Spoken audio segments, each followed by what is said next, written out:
ശാന്തി. 12/3/26 പ്രഭാതമുരളി ബാബ്ദാദ മധുബൻ. ബാബു പറയുന്നു, മധുരമായ കുട്ടികളെ, ഈ പഠനം സോഴ്സ് ഓഫ് ഇൻകമാണ്.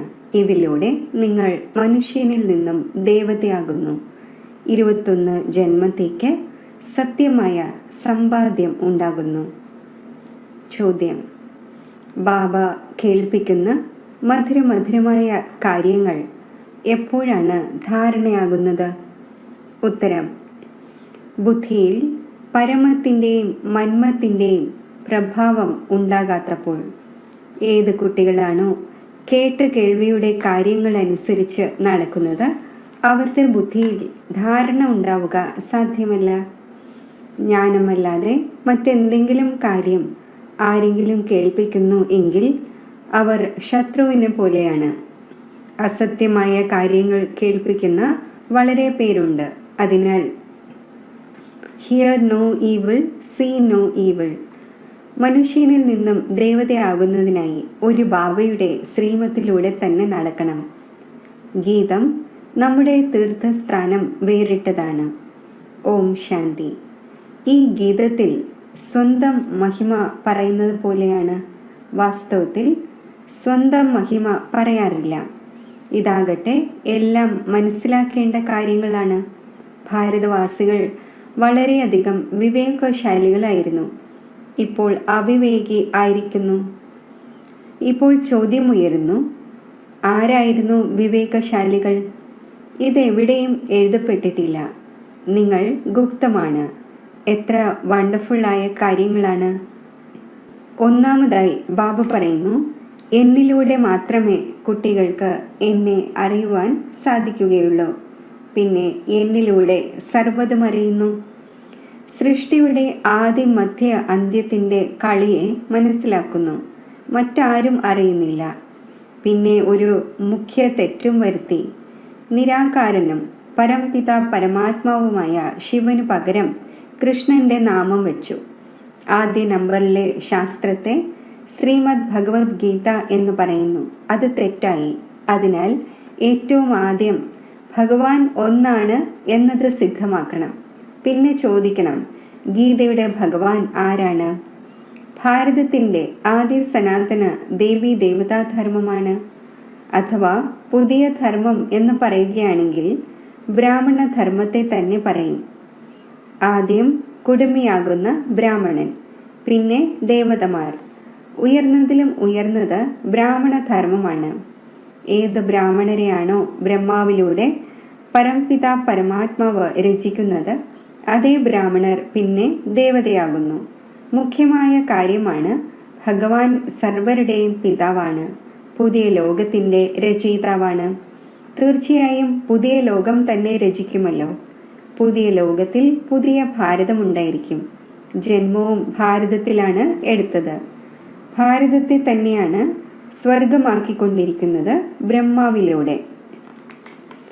നിങ്ങളെ സ്വന്തമാക്കി പിന്നെ പഠിപ്പിക്കുന്നു മനുഷ്യനിൽ നിന്നും ദേവതയാക്കുവാൻ. ആദ്യം നിങ്ങൾ ശൂദ്രവർണ്ണത്തിലേതായിരുന്നു, പിന്നെ ബ്രാഹ്മണ ധർമ്മത്തിൽ വന്നു, പിന്നീട് ദേവതാവർണ്ണത്തിൽ. പിന്നീട് അഭിവൃദ്ധി ഉണ്ടായിക്കൊണ്ടിരിക്കുന്നു. ഒരു ധർമ്മത്തിൽ നിന്നും അനേകം ധർമ്മങ്ങളാകുന്നു. എല്ലാ ധർമ്മങ്ങളുടെയും ശാഖോപശാഖകൾ ഉണ്ടാകുന്നു. ഓരോ ധർമ്മത്തിൽ നിന്നും വരുന്നു. 3 ട്യൂബ്സ് ഉണ്ട്. ഒന്നാണ് മുഖ്യം. ഓരോരുത്തരിൽ നിന്നും അവരവരുടെ ശാഖകൾ വരുന്നു. മുഖ്യമായതാണ് ഫൗണ്ടേഷൻ. പിന്നെ 3 ട്യൂബ്സ് ആണ് മുഖ്യം. തായ്തടി ആദി സനാതന ദേവീ ദേവതാ ധർമ്മത്തിൻ്റെതാണ്. അവർ ഇപ്പോൾ രാജയോഗം പഠിച്ചുകൊണ്ടിരിക്കുന്നു. ദിൽവാല ക്ഷേത്രം വളരെ നന്നായി ഉണ്ടാക്കിയിരിക്കുന്നു. അതിൽ മുഴുവൻ അറിവുമുണ്ട്. കുട്ടികൾ ഇവിടെ ഇരിക്കുന്നു. കഴിഞ്ഞ കൽപ്പത്തിലും നിങ്ങൾ രാജയോഗത്തിൻ്റെ തപസ്യ ചെയ്തിരുന്നു. ക്രൈസ്റ്റിൻ്റെ സ്മാരകം ക്രിസ്ത്യൻ ദേശത്തിലുണ്ട്. അതുപോലെ കുട്ടികളായ നിങ്ങൾ ഇവിടെ തപസ്യ ചെയ്തു. അതിനാൽ നിങ്ങളുടെയും സ്മാരകം ഇവിടെയുണ്ട്. വളരെ സഹജമാണ്. എന്നാൽ ആരും തന്നെ അറിയുന്നില്ല. സന്യാസിമാർ ഇതെല്ലാം കൽപ്പനയാണ്, സാങ്കല്പികമാണ് എന്ന് പറയുന്നു. ആരെങ്ങനെ സങ്കല്പിക്കുന്നോ അതുപോലെ എന്ന്. നിങ്ങളെക്കുറിച്ചും പറയുന്നു, ഈ ചിത്രങ്ങളെല്ലാം സാങ്കല്പികമായാണ് ഉണ്ടാക്കിയിരിക്കുന്നത്. ബാബയെ അറിയാത്തത് വരെയും സാങ്കല്പികം എന്ന് തന്നെ മനസ്സിലാക്കും. നോളജ്ഫുൾ ഒരേ ഒരു ബാബയാണല്ലോ. അതിനാൽ മുഖ്യമായതാണ് ബാബയുടെ പരിചയം നൽകുക. ആ ബാബ സ്വർഗത്തിൻ്റെ സമ്പത്ത് നൽകുന്നു. കഴിഞ്ഞ കൽപ്പത്തിലും നൽകിയിരുന്നു. വീണ്ടും 84 ജന്മങ്ങൾ എടുക്കേണ്ടി വരും. ഭാരതവാസികൾക്ക് തന്നെയാണ് 84 ജന്മങ്ങളുള്ളത്. പിന്നെ സംഗമയുഗത്തിൽ ബാബ വന്ന് രാജധാനി സ്ഥാപിക്കുന്നു. കുട്ടികളായ നിങ്ങൾ ബാബയിലൂടെ മനസ്സിലാക്കി. എപ്പോഴാണോ നല്ല രീതിയിൽ മനസ്സിലാക്കുന്നത്, ബുദ്ധിയിൽ ഇരിക്കുന്നത്, അപ്പോൾ സന്തോഷവും ഉണ്ടായിരിക്കും. ഈ പഠനം വലിയ സോഴ്സ് ഓഫ് ഇൻകം ആണ്.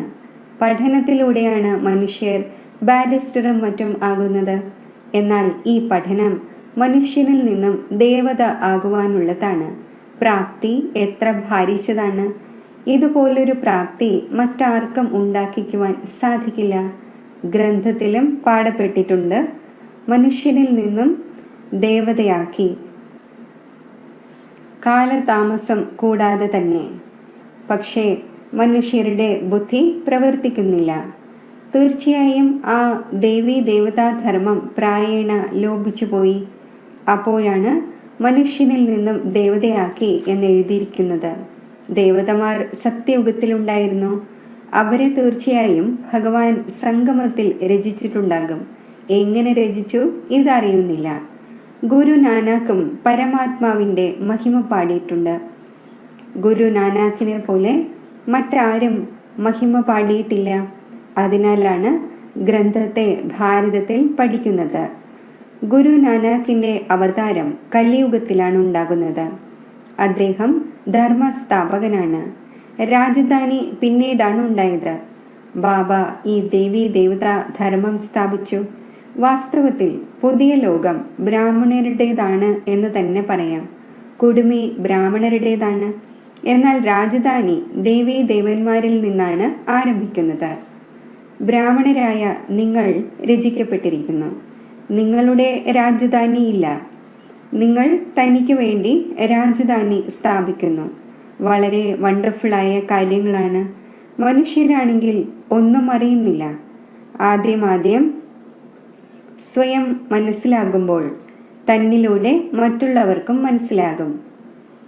നിങ്ങൾ ശൂദ്രനിൽ നിന്നും ബ്രാഹ്മണനായിരിക്കുന്നു. ബ്രഹ്മാവിനെയും ഇപ്പോൾ ബാബയിലൂടെയാണ് അറിയുന്നത്. ഒരാൾക്ക് പറഞ്ഞു കൊടുക്കും, അപ്പോൾ കുട്ടികൾക്കും പറഞ്ഞു കൊടുക്കേണ്ടതുണ്ട്. ആ ഒന്നിൻ്റെ ശരീരത്തിലൂടെ കുട്ടികളായ നിങ്ങൾക്കിരുന്ന് മനസ്സിലാക്കിച്ചു തരുന്നു. ഇത് അനുഭവത്തിൻ്റെ കാര്യങ്ങളാണ്. ശാസ്ത്രങ്ങളിൽ നിന്നും ഒന്നും മനസ്സിലാക്കുവാൻ സാധിക്കില്ല. ബാബ പറയുന്നു, മുഴുവൻ കൽപ്പത്തിലും ഒരേ ഒരു തവണ ഞാൻ ഇങ്ങനെ വന്ന് മനസ്സിലാക്കിക്കുന്നു. മറ്റനേകം ധർമ്മങ്ങളുടെ വിനാശവും ഒരു ധർമ്മത്തിൻ്റെ സ്ഥാപനയും ചെയ്യിക്കുന്നു.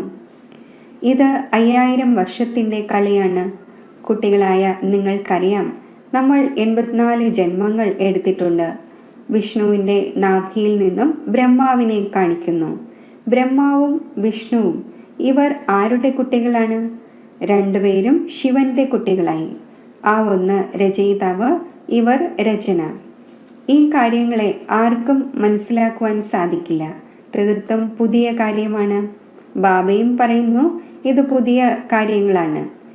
ഏതെങ്കിലും ശാസ്ത്രങ്ങളിൽ ഈ കാര്യങ്ങൾ ഉണ്ടാവുക സാധ്യമല്ല. ജ്ഞാനത്തിൻ്റെ സാഗരം ബാബയാണ്. ആ ഒന്നാണ് ഗീതയുടെ ഭഗവാൻ. ഭക്തി മാർഗത്തിൽ ശിവജയന്തിയും ആഘോഷിക്കുന്നു. സത്യയുഗത്തിലും ത്രേതായിലും ആഘോഷിക്കുന്നില്ല. അപ്പോൾ തീർച്ചയായും സംഗമത്തിൽ തന്നെയായിരിക്കും വന്നിട്ടുണ്ടാവുക. ഈ കാര്യങ്ങൾ നിങ്ങൾ മനസ്സിലാക്കുന്നുണ്ട്. മനസ്സിലാക്കിച്ചു കൊടുത്തുകൊണ്ടും ഇരിക്കുന്നു. മനസ്സിലാക്കിച്ചു തരുന്ന ബാബയുടെ മഹിമ എന്താണോ അത് കുട്ടികളുടേതും ആകേണ്ടതാണ്. നിങ്ങളും മാസ്റ്റർ ജ്ഞാനസാഗരമാകണം. സ്നേഹത്തിൻ്റെ സാഗരവും സുഖത്തിൻ്റെ സാഗരവും ഇവിടെയാകണം. ആർക്കും ദുഃഖം കൊടുക്കുവാൻ പാടില്ല. വളരെ മധുരമാകണം. നിങ്ങൾ കയ്പ് നിറഞ്ഞതും പൂർണ്ണമായും വിഷം പോലെയും ആയിരുന്നു. ആ നിങ്ങൾ തന്നെ വൈസ്ലെസ് ബ്രാഹ്മണൻ ആയിക്കൊണ്ടിരിക്കുന്നു, ഈശ്വരൻ്റെ സന്താനമായിക്കൊണ്ടിരിക്കുന്നു. വിഷ്യസിൽ നിന്നും വൈസ്ലെസ് ദേവതയായിക്കൊണ്ടിരിക്കുന്നു. പകുതി കൽപ്പം നിങ്ങൾ പതീതമായി ആയി ഇപ്പോൾ തീർത്തും ജീർണിച്ച അവസ്ഥ പ്രാപിച്ചിരിക്കുകയാണ്. പഴകിപ്പോയ വസ്ത്രങ്ങളെ അടിച്ചു കഴുകുമ്പോൾ കീറി കഷ്ണങ്ങളായി പോകുന്നു. ഇവിടെയും ജ്ഞാനത്തിൻ്റെ കമ്പുകൊണ്ട് അടിച്ചു നനയ്ക്കുമ്പോൾ കഷ്ണങ്ങളായി പോകുന്നു. ചില വസ്ത്രങ്ങൾ അത്രയും മലിനമാണ്, അത് വൃത്തിയാക്കാൻ വളരെയധികം സമയമെടുക്കുന്നു. പിന്നെ അവിടെയും ലഘുവായ പദവിയായിരിക്കും ലഭിക്കുന്നത്. ബാബ അലക്കുകാരനാണ്, നിങ്ങളും കൂടെ സഹായികളാണ്. അലക്കുകാരും നമ്പർ വാറാണ്, ഇവിടെയും നമ്പർ വൈസ് ആണ്. അലക്കുകാരൻ നന്നായി വസ്ത്രം വൃത്തിയാക്കുന്നില്ല എങ്കിൽ ഇങ്ങനെ പറയുമല്ലോ, ഇയാൾ ശുരകനെ പോലെയാണ്. ഈയിടെയാണ് വസ്ത്രം അലക്കുവാൻ പഠിച്ചതെന്ന്. മുൻപ് ഗ്രാമങ്ങളിലാണെങ്കിൽ വളരെയധികം മലിനമായ വസ്ത്രങ്ങൾ അലക്കുമായിരുന്നു. ഈ വൈദഗ്ധ്യം വിദേശത്തുള്ളവരിൽ നിന്നും വന്നതാണ്. വിദേശത്തുള്ളവർ അല്പം മാന്യത നൽകുന്നു, ധനത്തിൻ്റെയും മറ്റും സഹായം ചെയ്യുന്നു. ഇവർ വലിയ കുലത്തിലുള്ളവരാണെന്നും ഇപ്പോൾ താഴെ വീണിരിക്കുകയാണെന്നും അറിയുന്നു. വീഴുന്നവരിൽ ദയവ് വരുന്നല്ലോ. ബാബ പറയുന്നു, നിങ്ങളെ എത്ര ധനികനാക്കി മാറ്റിയിരുന്നു, മായ എന്തവസ്ഥ ഉണ്ടാക്കിയിരിക്കുന്നു. ഇപ്പോൾ നിങ്ങൾ മനസ്സിലാക്കുന്നു, നമ്മൾ വിജയമാലയിലേതായിരുന്നു. വീണ്ടും 84 ജന്മങ്ങളെടുത്ത് എന്തായിരിക്കുകയാണ്? വണ്ടറാണല്ലോ. നിങ്ങൾക്ക് മനസ്സിലാക്കിച്ചു കൊടുക്കുവാൻ സാധിക്കും. നിങ്ങൾ ഭാരതവാസികൾ സ്വർഗവാസികളായിരുന്നു. ഭാരതം തന്നെയാണ് സ്വർഗമായിരുന്നത്. പിന്നെ താഴെ വീണ് വീണ് നരകവാസിയും ആകേണ്ടി വരും. ഇപ്പോൾ ബാബ പറയുന്നു, പവിത്രമായി സ്വർഗവാസിയാകൂ, മന്മനാഭവ. ശിവഭഗവാൻ വാച്ച, എന്നെ മാത്രം ഓർമ്മിക്കൂ. ഓർമ്മയുടെ യാത്രയിലൂടെ നിങ്ങളുടെ സർവ പാപവും ഇല്ലാതാകും. കൃഷ്ണൻ അപഹരിച്ചതായും പട്ടമഹിഷി ആക്കിയതായും ശാസ്ത്രങ്ങളിൽ എഴുതിയിട്ടുണ്ട്. നിങ്ങളെല്ലാവരും പഠിച്ചുകൊണ്ടിരിക്കുന്നു, പട്ടമഹിഷി ആയിക്കൊണ്ടിരിക്കുന്നു. എന്നാൽ ഈ കാര്യങ്ങളെ ആർക്കും മനസ്സിലാക്കുവാൻ സാധിക്കില്ല. ഇപ്പോൾ ബാബ വന്ന് കുട്ടികൾക്ക് മനസ്സിലാക്കിച്ചു തന്നു. ബാബ പറയുന്നു, ഞാൻ കൽപ്പകൽപ്പങ്ങളിൽ നിങ്ങളെ മനസ്സിലാക്കിക്കുവാനായി വരുന്നു. അപ്പോൾ ആദ്യത്തേതാണ് ഭഗവാൻ ഒന്നാണ്. ഇത് സിദ്ധമാക്കി പിന്നെ പറഞ്ഞു കൊടുക്കൂ. ഗീതയുടെ ഭഗവാൻ ആരാണ്? രാജയോഗം ആരാണ് പഠിപ്പിച്ചത്? ഭഗവാൻ തന്നെയാണ് ബ്രഹ്മാവിലൂടെ സ്ഥാപന ചെയ്യിക്കുന്നതും വിനാശവും പിന്നെ പാലനയും ചെയ്യിക്കുന്നത്. ഈ ബ്രാഹ്മണർ തന്നെയാണ് പിന്നെ ദേവതയാകുന്നത്. ആരാണോ കഴിഞ്ഞ കൽപ്പത്തിൽ മനസ്സിലാക്കിയത് അവർക്ക് തന്നെയാണ് ഈ കാര്യങ്ങൾ മനസ്സിലാകുന്നത്. സെക്കൻഡ് ബൈ സെക്കൻഡ് ഈ സമയം വരെ എന്തുണ്ടായോ അത് മനസ്സിലാക്കും. ഡ്രാമയിൽ നിങ്ങൾക്ക് വളരെയധികം പുരുഷാർത്ഥം ചെയ്യണം. ഇപ്പോൾ നമുക്ക് ആ അവസ്ഥ ഉണ്ടായിട്ടില്ല എന്നത് കുട്ടികൾ മനസ്സിലാക്കുന്നുണ്ട്. സമയമെടുക്കും. കർമാതീത അവസ്ഥ ഉണ്ടാവുകയാണെങ്കിൽ പിന്നെ എല്ലാവരും നമ്പർ 1 പാസ്സാകും. പിന്നെ യുദ്ധവും ആരംഭിക്കുന്നു. പരസ്പരം കുഴപ്പങ്ങൾ നടന്നുകൊണ്ട് തന്നെയിരിക്കും. നിങ്ങൾക്കറിയാം, എവിടെ നോക്കിയാലും യുദ്ധത്തിൻ്റെ തയ്യാറെടുപ്പുകൾ നടന്നുകൊണ്ടിരിക്കുന്നു. എല്ലാ ഭാഗത്തും തയ്യാറെടുപ്പുകൾ ചെയ്തുകൊണ്ടിരിക്കുന്നു. നിങ്ങൾ ദിവ്യ ദൃഷ്ടിയിലൂടെ എന്തെല്ലാം കണ്ടുവോ അത് പിന്നെ ഈ കണ്ണുകളിലൂടെ കാണേണ്ടതുണ്ട്. വിനാശത്തിൻ്റെ സാക്ഷാത്കാരം കണ്ടു, പിന്നെ അതേപോലെ കണ്ണുകളിലൂടെ കാണും. സ്ഥാപനയുടെയും സാക്ഷാത്കാരം കണ്ടു, പിന്നെ പ്രാക്ടിക്കലിൽ രാജധാനിയും കാണും. കുട്ടികളായ നിങ്ങൾക്ക് വളരെയധികം സന്തോഷമുണ്ടാകേണ്ടതാണ്. ഇതാണെങ്കിൽ പഴയ ശരീരമാണ്. യോഗത്തിലൂടെ ആത്മാവ് പവിത്രമായി മാറും. പിന്നെ ഈ പഴയ ശരീരവും ഉപേക്ഷിക്കേണ്ടതുണ്ട്. 84 ജന്മങ്ങളുടെ ചക്രം പൂർത്തിയാകുന്നു. പിന്നെ തീർച്ചയായും സർവർക്കും പുതിയ ശരീരം ലഭിക്കും. ഇതും മനസ്സിലാക്കേണ്ട വളരെ സഹജമായ കാര്യങ്ങളാണ്. മനസ്സിലാക്കിച്ചു കൊടുക്കുവാനും സാധിക്കും. കലിയുഗത്തിന് ശേഷം സത്യയുഗം തീർച്ചയായും ഉണ്ടാകും. അനേകം ധർമ്മങ്ങളുടെ വിനാശം തീർച്ചയായും ഉണ്ടാകും. പിന്നെ ആദി സനാതന ദേവീ ദേവതാ ധർമ്മത്തിൻ്റെ സ്ഥാപനാർത്ഥം ബാബയ്ക്ക് വരേണ്ടി വരും. ഇപ്പോൾ നിങ്ങൾ ബ്രാഹ്മണരായിരിക്കുന്നു ദേവതയാകുന്നതിന് വേണ്ടി. മറ്റാർക്കും ആകുവാൻ സാധിക്കില്ല. നിങ്ങൾക്കറിയാം, നമ്മൾ ശിവ് ബാബയുടേതായിരിക്കുന്നു. ശിവ് ബാബ നമുക്ക് സമ്പത്ത് നൽകിക്കൊണ്ടിരിക്കുന്നു. ശിവജയന്തി എന്നാൽ ഭാരതത്തിന് സമ്പത്ത് ലഭിക്കുക എന്നതാണ്. ശിവബാബ വന്ന് എന്താണ് ചെയ്തത്? ഇസ്ലാമികൾ, ബൗദ്ധർ തുടങ്ങിയവർ വന്ന് തങ്ങളുടെ ധർമ്മം സ്ഥാപിച്ചു. ബാബ വന്ന് എന്തു ചെയ്തു? തീർച്ചയായും സ്വർഗത്തിൻ്റെ സ്ഥാപനം ചെയ്തു. എങ്ങനെയാണ് സ്ഥാപിച്ചത്? എങ്ങനെയാണ് സ്ഥാപനം നടക്കുന്നത്? അതും നിങ്ങളിപ്പോൾ അറിയുന്നു. പിന്നെ സത്യയുഗത്തിൽ ഇതെല്ലാം മറന്നുപോകും. 21 ജന്മത്തേക്കുള്ള സമ്പത്ത് ഇപ്പോൾ നമ്മൾ നേടിക്കൊണ്ടിരിക്കുന്നു എന്നതും മനസ്സിലാക്കുന്നുണ്ട്. ഇത് ഡ്രാമയിൽ അടങ്ങിയിട്ടുണ്ട്. അവിടെ ഇത് അച്ഛനാണ്, ഇത് കുട്ടിയാണ് എന്നത് മനസ്സിലാക്കും. കുട്ടികൾക്ക് സമ്പത്ത് ലഭിക്കുന്നു. എന്നാൽ ഇത് ഇപ്പോഴത്തെ പ്രാപ്തിയാണ്. സത്യമായ സമ്പാദ്യം ചെയ്ത് 21 ജന്മങ്ങളിലേക്കായി നിങ്ങൾ ഇപ്പോൾ സ്വർഗം നേടിക്കൊണ്ടിരിക്കുന്നു. 84 ജന്മങ്ങൾ എടുക്കുക തന്നെ വേണം. സദോ പ്രധാനത്തിൽ നിന്നും പിന്നെ സദോ രജോ തമോയിലേക്ക് വരും.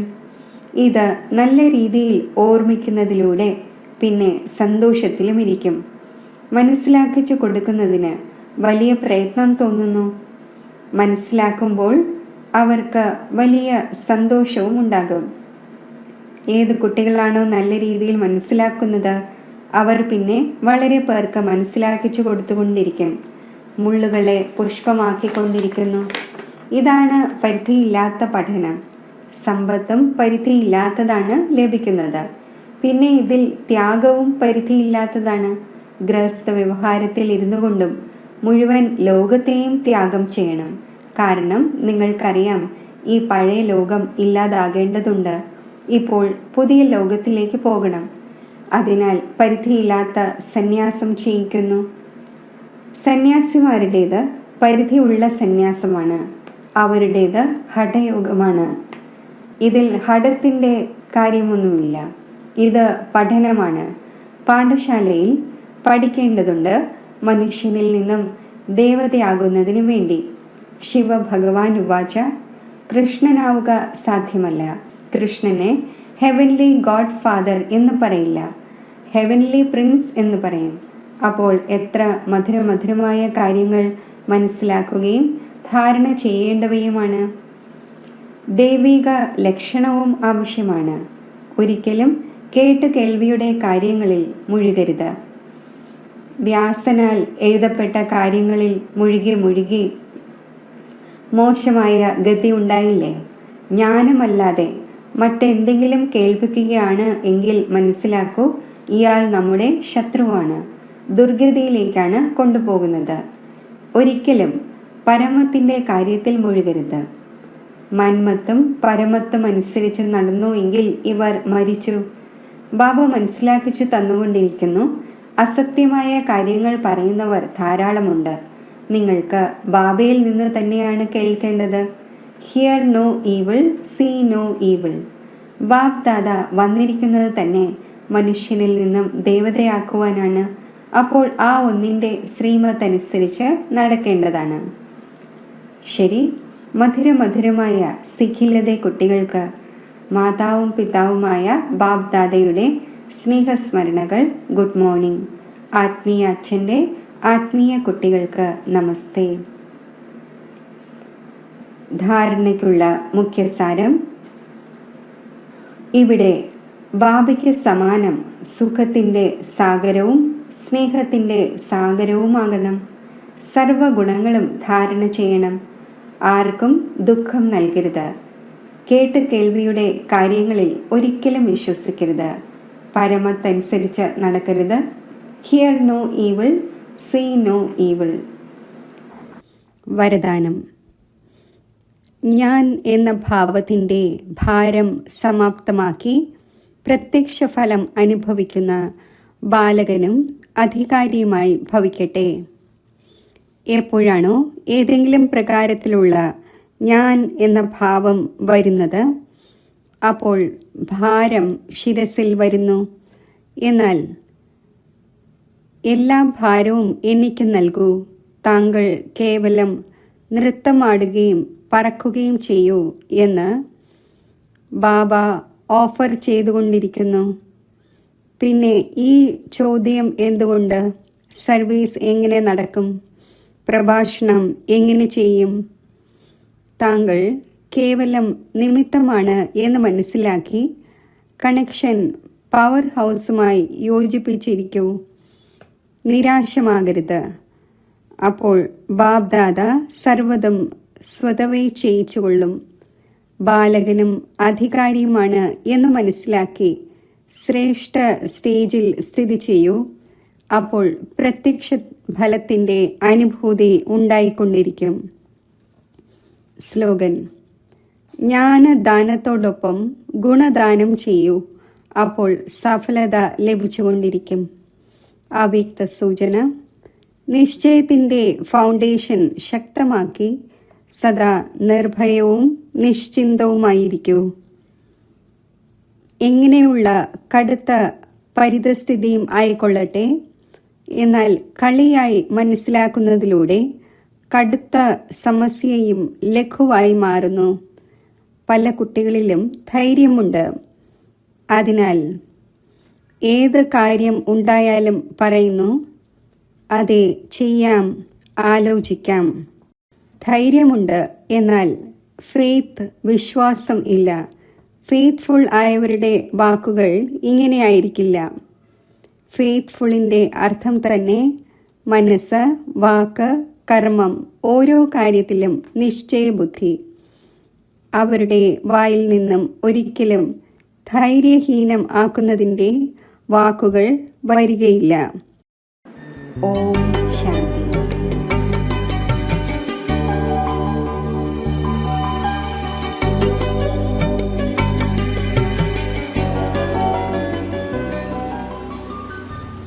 അല്പസമയം ആത്മസ്വരൂപത്തിൽ സ്ഥിതി ചെയ്യാം.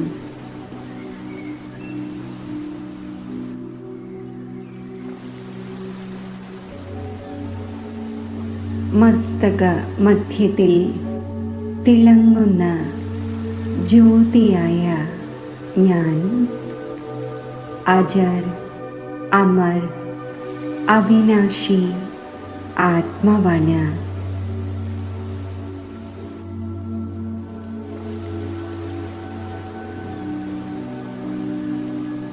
അയ്യായിരം വർഷങ്ങൾക്ക് മുമ്പ് ഞാൻ പരമധാമം ആകുന്ന എൻ്റെ വീട്ടിൽ നിന്നും ഈ ഭൂമിയിലേക്ക് വന്നു.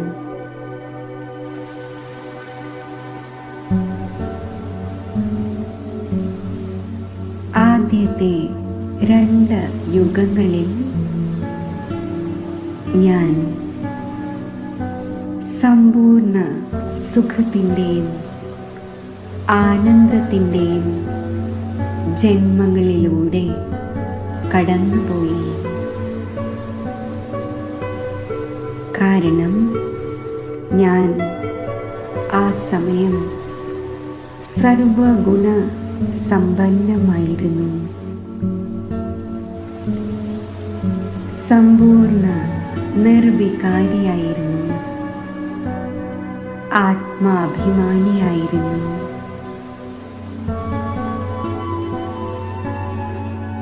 എന്നാൽ ദ്വാപര യുഗം മുതലുള്ള എൻ്റെ ജീവിത യാത്രയിൽ ആത്മവിസ്മൃതി കാരണം എൻ്റെ ഈശ്വരീയ സമ്പത്തുകൾ നഷ്ടമാകുവാൻ തുടങ്ങി.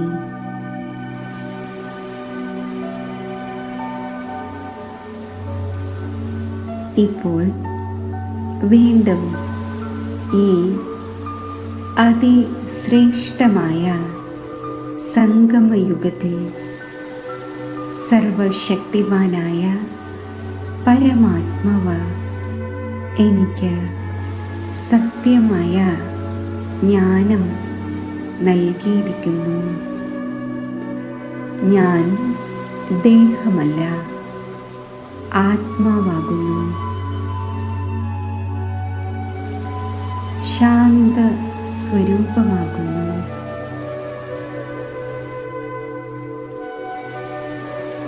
സ്നേഹ സ്വരൂപമാണ്. ആനന്ദ സ്വരൂപമാണ്.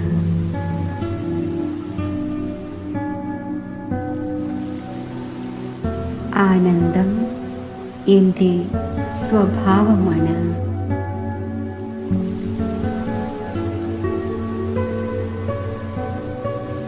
സുഖം എൻ്റെ സമ്പത്താണ്. ഞാൻ സച്ചിത് ആനന്ദ സ്വരൂപമാണ്.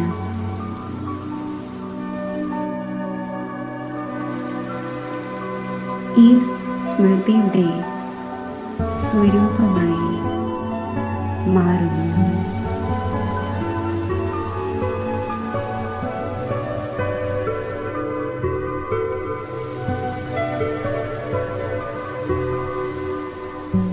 ഇപ്പോൾ ഞാൻ ഈ ദേഹത്തു നിന്നും മാറി മുകളിലേക്ക് യാത്ര ചെയ്യുന്നു. ഒരു തിളങ്ങുന്ന ജ്യോതിയായി ഈ ദൃശ്യ പ്രപഞ്ചത്തിനും ഉപരിയായി ആകാശമണ്ഡലവും കടന്ന് പരംധാമത്തിൽ ഞാൻ എത്തിച്ചേരുന്നു.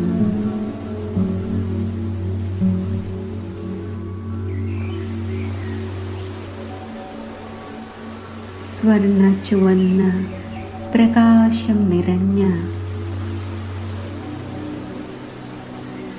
സമ്പൂർണ്ണ ശാന്തിയുടെ ഈ ലോകം എൻ്റെ വീടാണ്.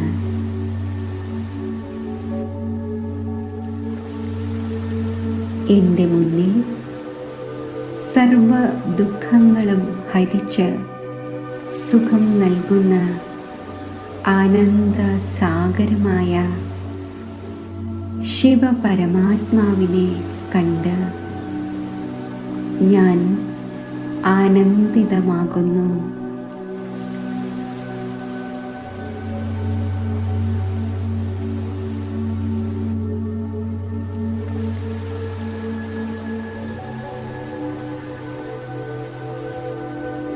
ആരെയാണോ ഞാൻ ജന്മജന്മങ്ങളായി ഓർമ്മിച്ചത്, ആരുടെ ദർശനത്തിനാണോ ജന്മജന്മങ്ങൾ ഞാൻ ആഗ്രഹിച്ചത്, ആ ഈശ്വരൻ്റെ സമീപത്ത് ഞാൻ എത്തിച്ചേർന്നിരിക്കുന്നു.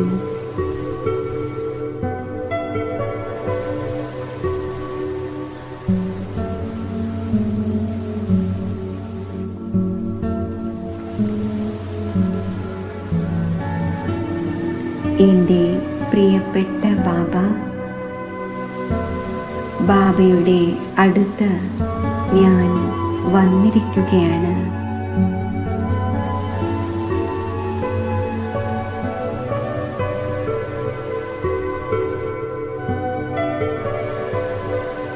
ബാബയുമായുള്ള ഈ മധുരമായ കൂടിക്കാഴ്ചയിൽ ബാബയുടെ സമീപത്ത് ഇരിക്കുമ്പോൾ അളവറ്റ സുഖം ഞാൻ അനുഭവിക്കുന്നു.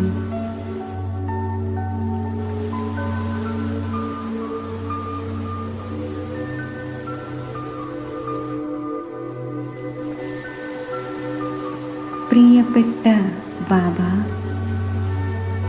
അങ്ങ് എൻ്റേതാണ്. ബാബയും എന്നെ ബാബയുടെ പ്രിയപ്പെട്ട കുട്ടിയായി അതിയായി സ്നേഹിക്കുന്നതായി എനിക്ക് അനുഭവപ്പെടുന്നു.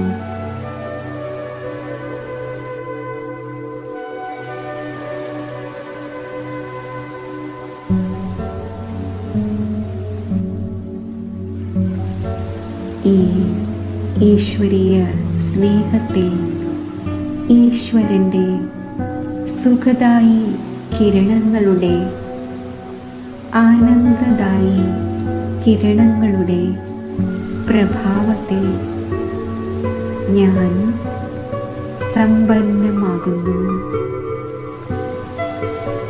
സമ്പൂർണമാകുന്നു.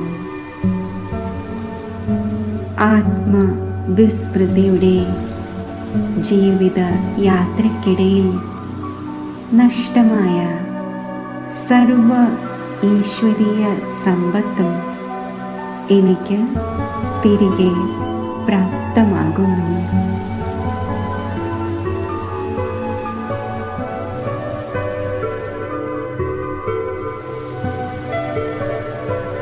ഞാൻ ആനന്ദിതമായി ഈ ദിവ്യ അനുഭൂതിയാൽ സംതൃപ്തമായി സാകാര ലോകത്തിലേക്ക് തിരികെ യാത്ര ചെയ്യുന്നു.